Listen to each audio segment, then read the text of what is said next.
에서 8절까지 합독하시겠습니다.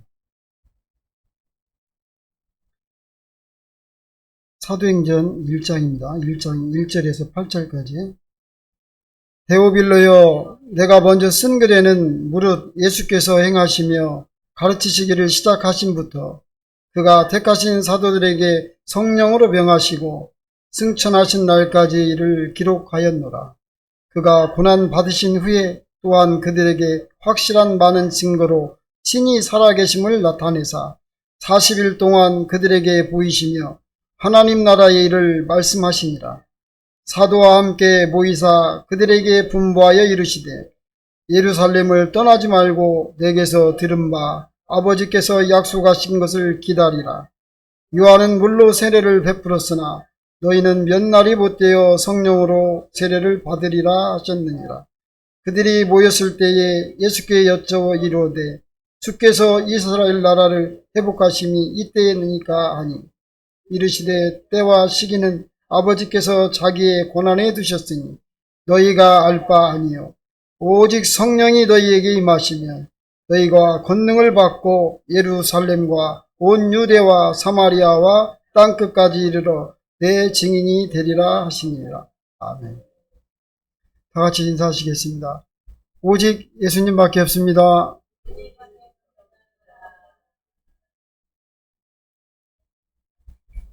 많이 더우시죠? 짧게 하겠습니다.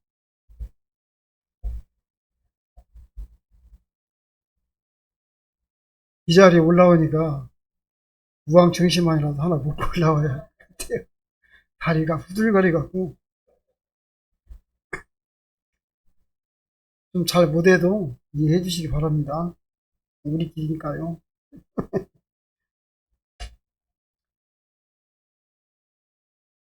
성령을 기다리는 사람이 세상을 변화시킵니다.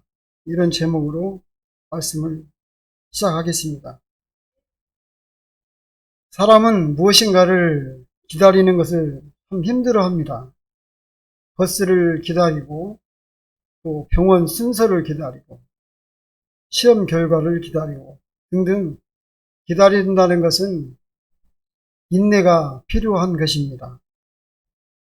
그러나 하나님께서는 기다림 속에서 큰 일을 준비하십니다.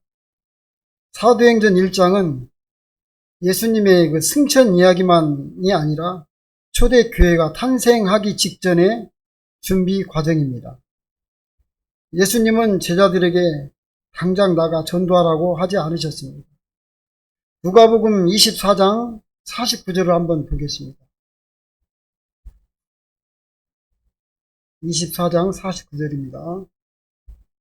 볼지어다 내가 내 아버지께서 약속하신 것을 다시 한번 읽겠습니다. 볼지어다 내가 내 아버지께서 약속하신 것을 너희에게 보내리니 너희는 위로부터 능력으로 입혀질 때까지 이 성에 머물라 하시니라.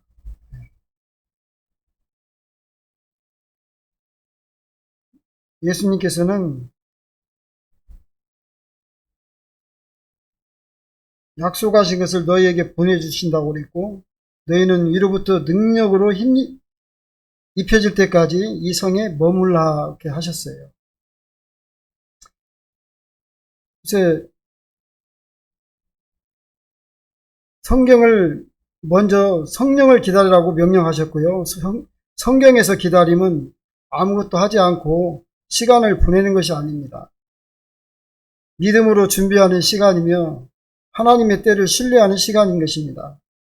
사도행전 1장에서 예수님은 제자들에게 예루살렘을 떠나지 말고 아버지께서 약속하신 것을 기다리라고 본문 1장 4절에 이렇게 명령하셨습니다.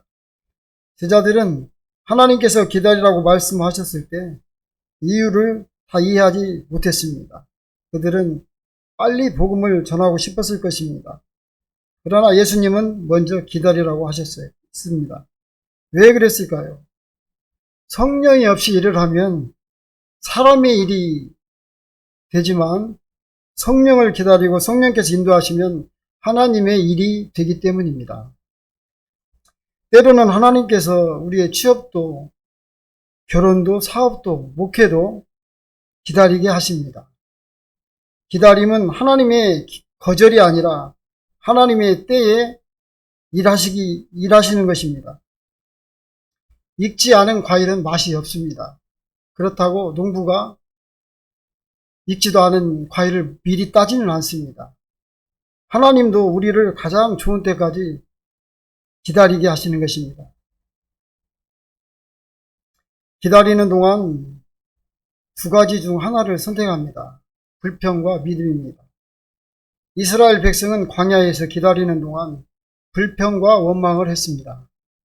그러나 여호수아와 갈렙은 기다리는 동안 믿음을 지켰습니다.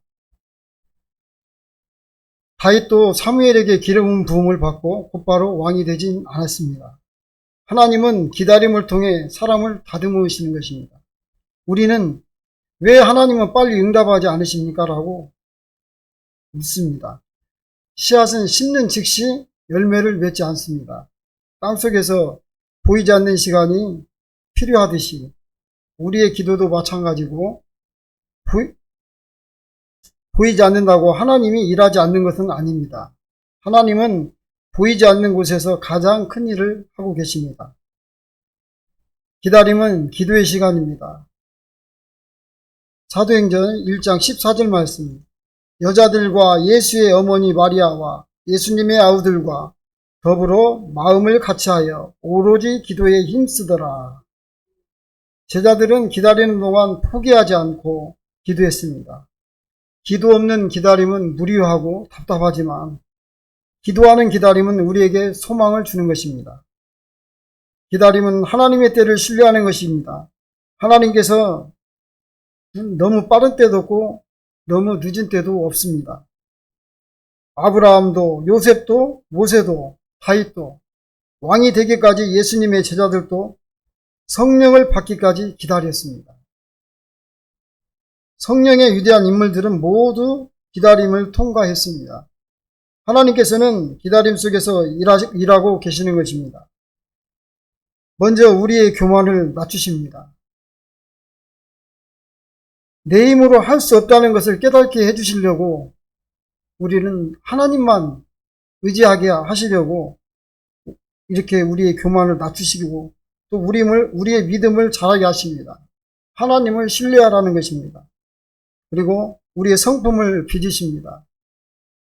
조급함은 사라지고 인내와 온유가 자라나게 하시는 것입니다. 그리고 하나님은 가장 좋은 때를 준비하십니다. 우리는 기도하고 시계를 봅니다. 언제 응답이 되는가. 그리고 우리들이 마음이 조급하기 때문에 우리들은 시계를 보지만 하나님은 때를 보시는 것입니다. 기다림 속에서 하지 말아야 할까 해야 할 것들이 있습니다. 하지 말아야 할 것은 원망, 포기, 조급함, 하나님의 약속을 의심하는 것, 이러한 것들은 하지 않으셔야 합니다. 우리 해야 할 것들은 말씀을 붙드시고 기도하고 감사하고 충성하고 성령을 사모하는 것입니다. 사랑하는 성도 여러분, 기다림은 하나님이 침묵하는 시간이 아닙니다. 하나님께서 일하는 시간인 것입니다. 하나님은 기다림 속에서 사람을 준비시키시고 믿음을 성숙하게 하시며 가장 좋은 때에 응답하시는 것입니다. 사도행전 1절에서 3절 말씀입니다.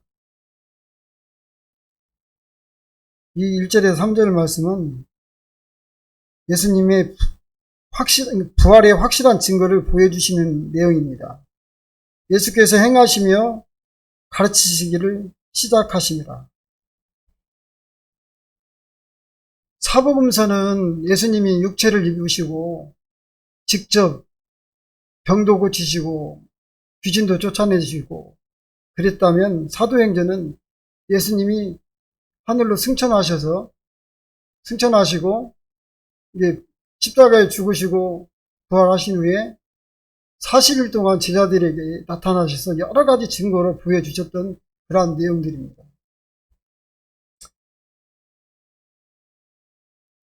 그가 고난받으신 후에 3절 또한 그들에게 확실한 많은 증거로 친히 살아계심을 나타내사 40일 동안 그들에게 보이시며 하나님 나라의 일을 말씀하시니라. 여기에서 40일이라는 것은 성령에서 40은 시험, 훈련, 준비, 새로운 시작과 관련하여 자주 나옵니다. 모세는 시내산에서 40일 동안 금식하며 하나님의 말씀을 받았습니다. 그리고 엘리야는 40일 동안 걸어서 하나님의 산 호렙산에 도착했습니다. 그리고 이스라엘 백성은 광야에서 40일 동안 40년 동안 훈련을 받았습니다. 그리고 예수님은 40일 동안 광야에서 시험 받으신 후에 공생애를 시작하셨습니다. 공생애란 예수님께서 개인적으로 지내신 기간이 아닙니다. 공개적으로 복음을 전하시고 사람들을 가르치시고 병자를 고치시고 제자들을 세우신 사역의 기간을 말합니다. 다시 말해서 예수님께서 세상 앞에 공식적으로 나타나셔서 인류의 구원 사역을 감당하신 기간이라는 뜻입니다. 그리고 사도행전 1장 4절에서 8절 말씀은 하나님의 일은 성령의 능력으로 하는 것입니다. 예수님은 떠나시기 전에 중요한 명령을 내리십니다. 예루살렘을 떠나지 말고 아버지께서 약속하신 것을 기다리라. 제자들은 이미 3년 동안 예수님께 훈련을 받았습니다. 기적도 보았고 설교를 들었고 함께 생활을 했지만 그러나 그것만으로는 늘 부족했습니다. 성령이 없으면 사역은 능력이 없는 것입니다. 그래서 예수님은 말씀하십니다. 오직 성령이 너희에게 임하시면 너희가 권능을 받고, 여기서 권능은 헬라어로 두나미스라는 말입니다. 이 말은 폭발적인 능력을 가리키는 것입니다. 그리고 이와 관련해서 요한복음 16장 7절 말씀은 한번 보시겠습니다. 요한복음 16장 7절.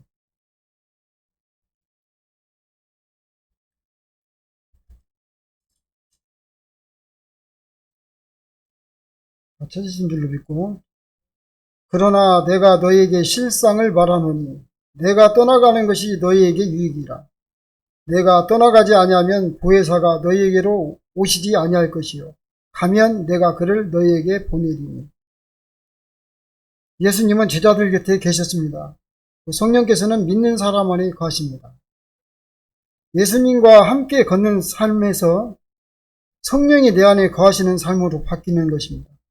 그리고 예수님이 승천하신 후에 오순절에 성령이 임하셨고 제자들은 담대하게 복음을 전했습니다. 그래서 교회가 탄생했고 복음은 예루살렘에서 시작하여 온 세상으로 퍼져나갔습니다.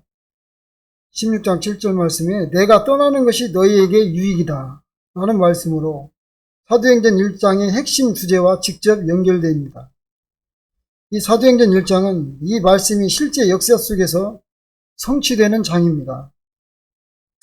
예수님은 요한복음 16장에서 내가 떠나가지 아니하면 보혜사가 너희에게로 오시지 아니할 것이라고 말씀하셨습니다. 그리고 사도행전 1장 9절에서 예수님은 실제로 승천하십니다. 그들이 보는데 올려져 가시니. 예수님의 승천은 끝이 아니라 성령 강림의 시작이었습니다. 사도행전 1장 8절 오직 성령이 너희에게 임하시면 권능을 받고 예루살렘과 온 유대와 사마리아 땅끝까지 이르러 내 증인이 되리라. 예수님이 육신으로 계실 때는 제자들이 예수님을 따라다녔습니다. 그러나 성령이 오신 후에는 제자들이 복음을 전하고 병자를 고치고 교회를 세우는 자들로 변화되었습니다.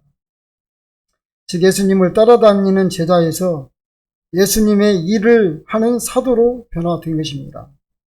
사복음서는 예수님이 일하신 이야기고 사도행전은 성령을 통해 교회가 예수님의 일을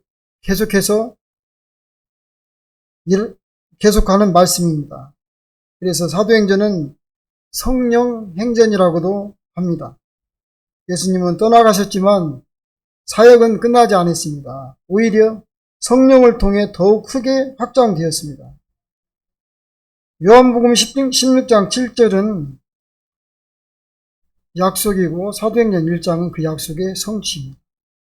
예수님은 떠나셨지만 내가 떠나는 것이 너희에게 다 유익이라고 하셨지만은 또 실제로 그들이 보는데 1장 9절에 올려져 가셨습니다.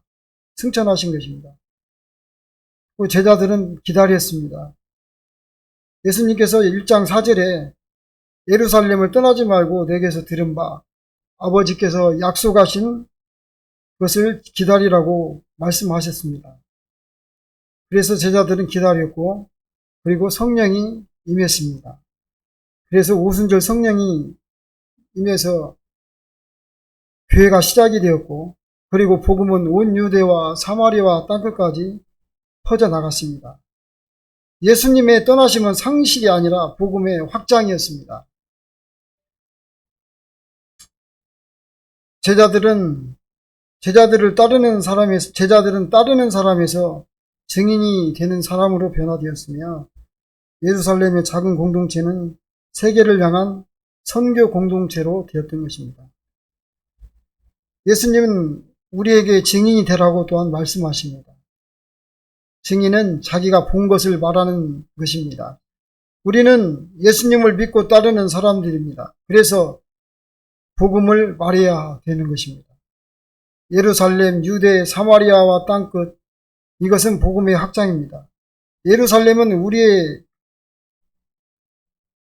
가정을 말하는 것이고 유대는 우리의 지역을 말하고 사마리아는 소외된 이웃을 말하며 땅끝은 세계 선교를 말하는 것입니다.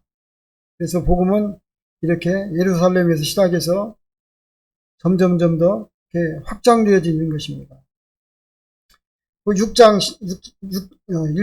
6절에서 11절 말씀입니다. 하나님의 때는 하나님께 맡겨야 하는 것입니다. 제자들은 묻습니다. 이스라엘 나라를 회복하심이 이때입니까? 이렇게 묻습니다. 제자들의 관심은 부와 욕심이었습니다. 그러나 예수님의 관심은 선교였습니다. 예수님께서 말씀하십니다. 때와 시기는 아버지께서 자기 권한에 두셨다고 말씀하십니다. 우리도 우리의 욕심과 탐심을 구할 때가 많이 있습니다. 그러나 예수님은 내 증인이 되라고 말씀하십니다. 너희는 먼저 그의 나라와 그의 의를 구하라. 그리하면 이 모든 것을 너희에게 더하시리라고 말씀하십니다. 사도행전 1장 11절 말씀. 너희 가운데서 하늘로 올려지신 이 예수는 하늘로 가심을 본 그대로 오시리라 하였느니라. 예수님은 승천이 끝이 아닙니다. 재림의 약속입니다. 그래서 우리 믿는 자들은 성도들은 소망 가운데 살아가는 것입니다.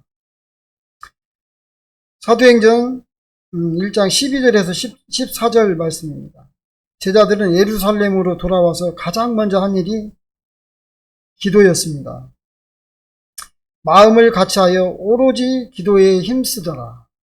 교회는 기도로 시작되었고 성령님도 기도하는 공동체에 임하셨습니다. 오늘도 마찬가지입니다. 기도 없는 교회는 능력이 없습니다. 기도 없는 성도는 쉽게 지칩니다. 기도는 하나님의 능력을 연결시키는 통로인 것입니다. 그리고 1장 15절에서 26절 말씀입니다. 공동체는 하나님의 말씀 위에 세워져야 하는 것입니다. 가룟 유다가 떠난 자리를 대신할 사도를 세우는 그러한 말씀입니다. 베드로는 감정으로 결정하지 않았습니다. 먼저 성경을 인용합니다. 시편 말씀을 근거로 하나님을 찾았습니다. 그리고 기도합니다. 주여, 뭇 사람의 마음을 아시는 주여, 이 두 사람 중에 누가 주님께 택하신 바 되어, 이 두 사람 중에 요셉과 마띠아가 했을 때 마띠아가 제비뽑기로 마띠아가 이렇게 선택이 되지 않습니까? 초대교회는 말씀으로 판단하고 기도로 결정하며 하나님께 맡겼습니다. 결론입니다. 사도행전 1장은 기다림의 장입니다. 그러나 그 기다림은 아무것도 하지 않는 시간이 아닙니다. 부활을 확신하는 기다림이고 성령을 사모하는 기다림입니다. 기도하는 기다림, 말씀으로 준비하는 기다림입니다.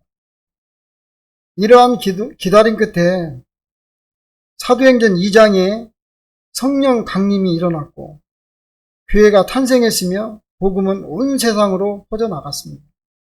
사랑하는 성도 여러분, 응답을 기다리고 회복을 기다리고 새로운 길을 기다리고 있다면 낙심하지 마시고 하나님은 기다리는 사람을 준비시키시고 준비된 사람을 통해 역사를 이루십니다. 성경을 사모하며 기도하는 삶을 살아갈 때 우리도 초대교회처럼 세상을 변화시키는 하나님의 증인이 될 것입니다. 기도하시겠습니다. 사랑의 하나님 감사합니다. 부족한 사람을 이 자리에 세워주셔서 하나님의 말씀을 대하게 하심을 감사드립니다. 성령의 임재 없이는 사람의 일이 된다는 것을 우리는 알고 있습니다. 성령이 함께하는 그러한 모든 일들을 할 수 있도록 인도하여 주시고 우리 모두에게 하나님께서 강권적으로 붙들어 주셔서 그리스도의 증인이 되는 삶을 살아가는 저희들이 다 되게 도와주시옵소서. 예수님의 이름으로 기도합니다. 아멘.